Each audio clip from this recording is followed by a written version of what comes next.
Փաստորեն, ինչպես ներկայացվեց, հա, պաշտպանական կողմը ներկայացրեց, ճնշում է գործադրվել տուժողների վրա, այսինքն նրանք սվում այդ ցուցմունք են տվել, հետո արդեն մեղադրող կողմի ներկայությամբ այդ ցուցմունք է ներկայացվել։ Ոչ, այլ կերպ է ընկալել ցուցմունքները տուժողների, առհասարակ մենք ներկայացնում ենք այն իրավիճակը, ինչ որ արկա է եղել, մասնավորապես օբյեկտիվ իրականության մեջ տուժողները նաև նախաքննության ընթացքում են որոշակի արդարացնող ցուցմունքներ տվել եւ հայտնել, որ Դավիթ ու Գոռ Համբարձումյանները որևէ առնչություն չունեն իրենց կողմից նկարագրված դեպքերին, նույնը տուժողները, ինչպես նաև Հարութին օժանդակող անձինք վկաները պնդել են նաև դատաքննության ընթացքում, սակայն դատարանը գտել է, որ նրանց ցուցմունքները արժանահավատ չէ, որովհետև քրեական գործում եղել է օպերատիվ գրություն, չճշտված աղբյուրից ստացված գրություն, իբրև որոշակի ճնշումներ են գործադրվել վկաների նկատմամբ, բայց մեկ այլ իրավիճակում էլ մեկ վկա էլ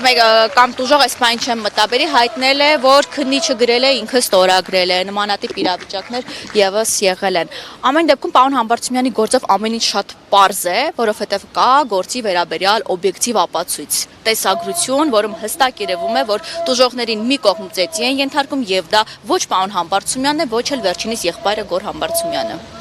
Այսինքն գործը ինչի վրա է դեպքում այդ ինչ-որ կեղծ ինչի վրա է կապվում։ Այո, քանի որ առաջին ատյանի դատարանը նախագահության պարոն Չիչոյանի ցանկացել է մեղադրական դատական ակտ կայացնել, հիմքում դրել է օպերատիվ գրությունը, որը որ նույնիսկ ապացույց չի կարող համարվել, էլի դա սևը սպիտակով, դա դասակրքային ճշմարտություն է, որ օպերատիվ գրությունը որևէ ապացույցի ուժ չունի։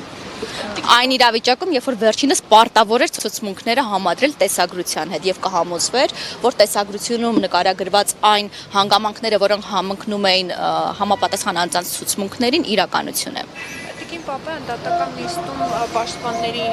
ներկայացած այսպես ասած ձայնագրություններից պարզ է դառնում, եթե սխալ եմ ուղղեք, այսինքն իրավապահ մարմինները փորձել են կեղծել կամ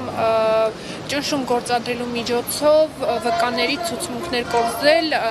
Դավիթ Համբարձումյանի եւ նրա եղբոր Գոռ Համբարձումյանի դեմ։ Տեսեք, վկաներից մեկը, ես ինչպես քիչ առաջ նշեցի, ես բան չեմ մտաբերի տուժողներից, թե վկաներից մեկը նման բովանդակությամբ ցուցմունք է տվել, որ իր նախաքննական ցուցմունքը, որտեղ վերջինս մեղադրական բնույթի որոշակի ցուցմունք է տվել պարոն Համբարձումյանի եւ վերջինիս եղբոր դեմ, ինքը նույնիսկ չի կարդացել, քննիչն է արձանագրել եւ ըստ էության ինքը պարզապես ստորագրելու դուրս է եկել, հետագայում հաղորդում է ներկայացել այդ մասով, այո, ճիշտ եք հասկացել։ Շնորհակալություն։ Շնորհակալություն ձեզ եւս։